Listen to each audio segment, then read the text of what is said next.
You're listening to the Backyard TARDIS Random Thoughts Podcast, part of the Red 5 Network.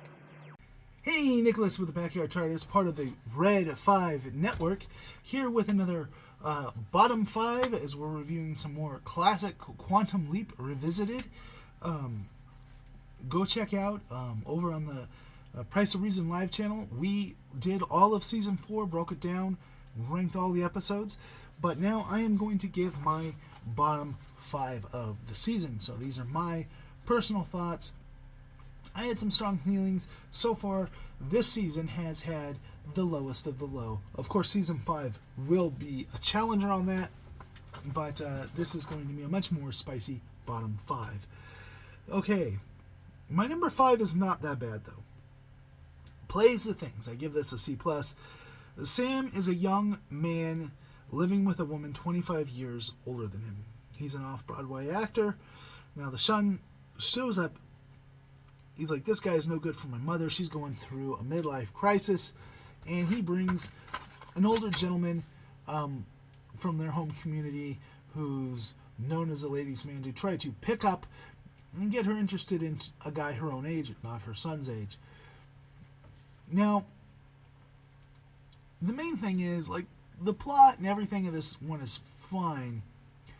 But the fact that Sam seems to truly believe in this, and me and Script Doctor, we differed a lot on this, because he says, hey, when you have true love, you have true love. And that is true. But Sam doesn't know if they have true love. He doesn't know what the real situation. He's just leaped in here, and he seems super gung-ho to keep this relationship together. And to me, I think it's more about him getting his career, her getting her career. And in the end, yes, that's what happens. It's not, but it's just, yeah, it is the 25-year difference is a big thing.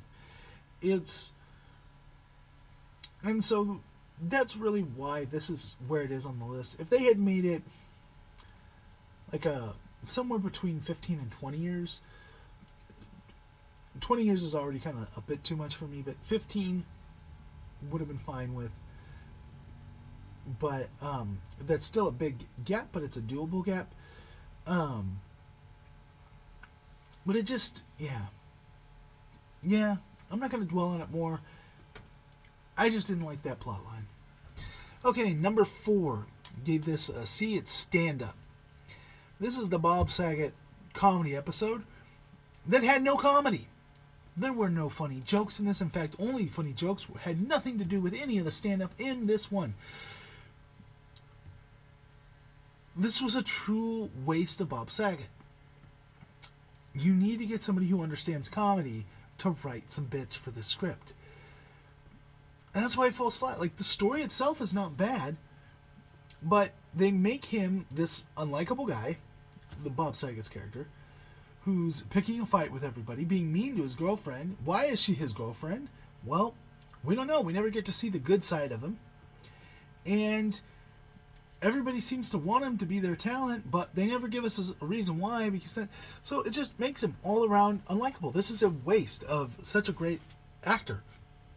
Now, I'm not a fan of Bob Saget's comedy, but he does the corny, cheesy comedy on America's Home Videos. He does the situational, family-friendly comedy on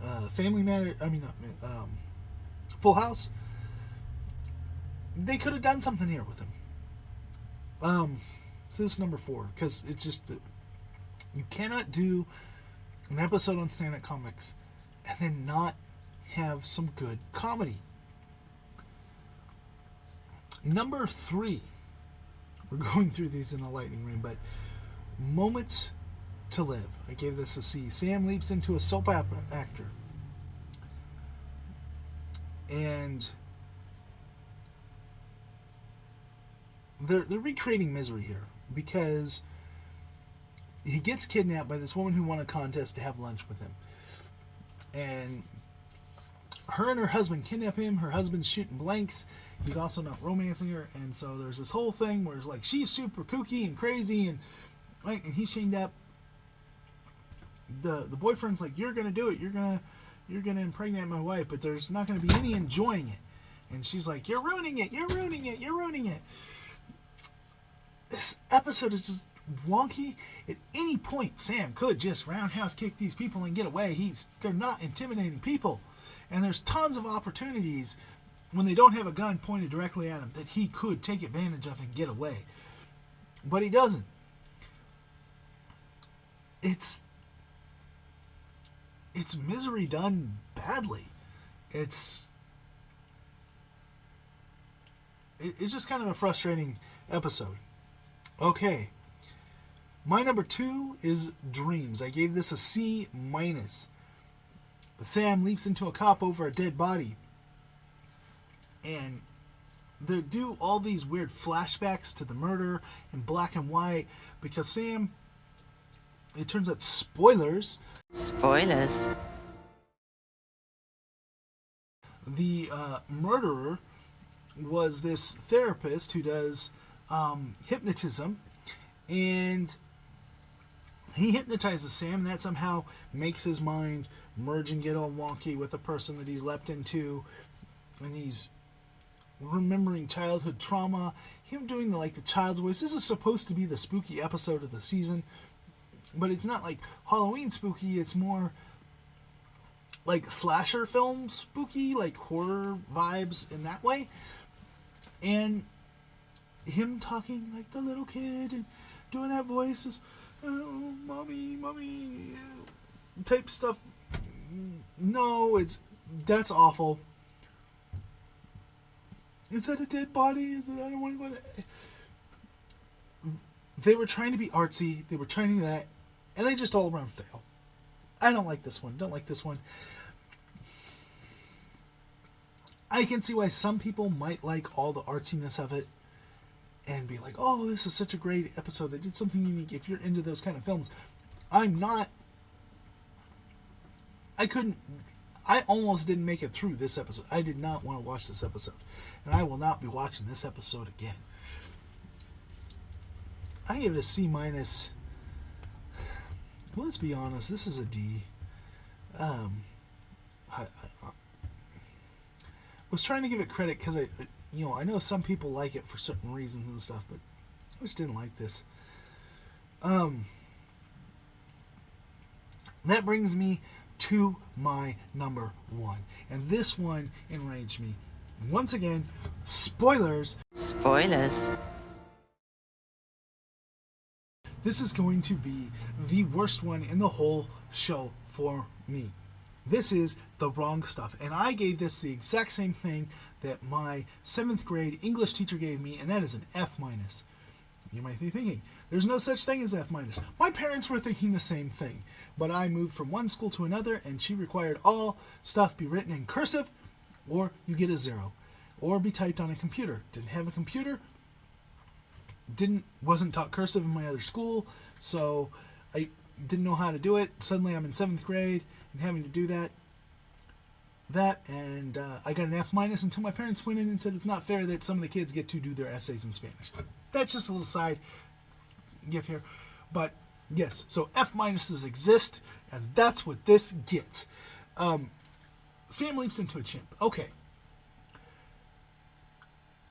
I get the concept. And it's a chimp that's an astronaut. This could be a fun episode. Sam could have done more acting like a chimp. They could have done some fun stuff where they made it where Sam's mind couldn't fully be contained in the chimp, so he was dumbed down. And Al had to communicate with him through sign language or something. Because he couldn't speak.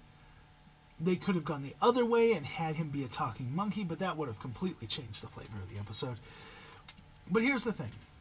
They have Sam in a diaper for pretty much the whole episode. And I also would have liked if they could have had a trained chimp do a roundhouse kick. If we'd seen from the other people's perspectives of the chimp doing some of the moves, I think that would have added some humor to it.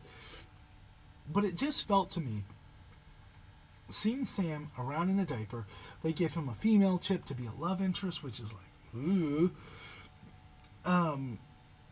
They do a lot of things, they have to, stick a thermometer up his butt, and the food, it seemed like every time they turned around, they were doing something to Sam to kind of degrade him. And it just made me so angry watching it. And I felt angry that Scott Bakula agreed to do this episode. I almost feel like he agreed to it on paper, and then you hit, sometimes as an actor you're at a point where it's like, it's here, we're in production, we can't not do it.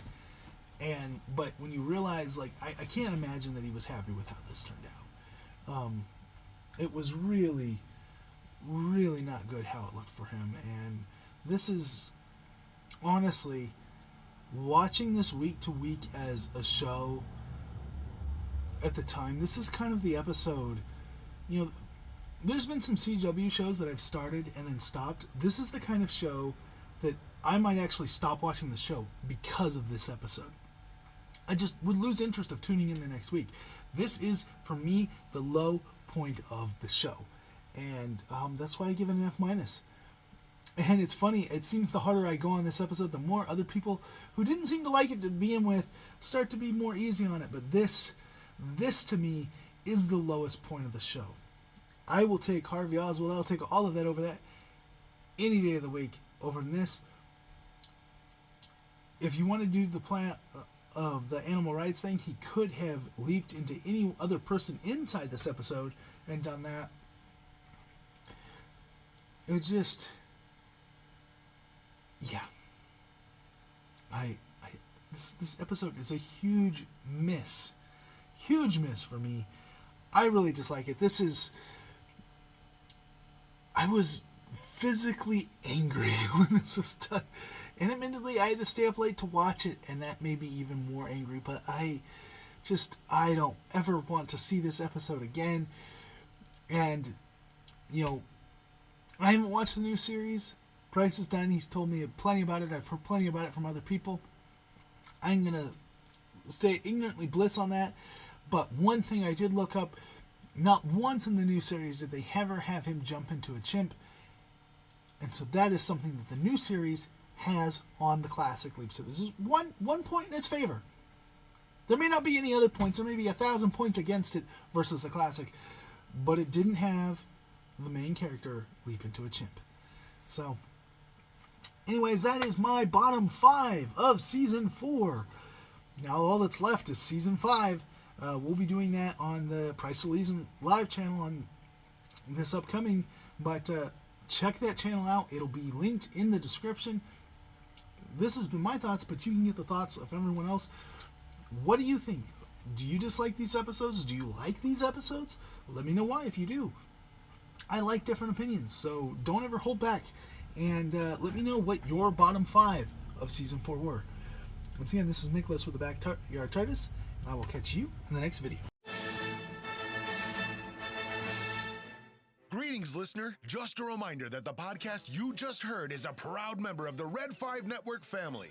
Red 5 Network offers you a great variety of shows you'll be sure to love. So the next time you're itching for quality content, make sure you head over to Red 5 Network. You'll find this podcast along with a whole lot more. All wings report in. It's the Red 5 Network.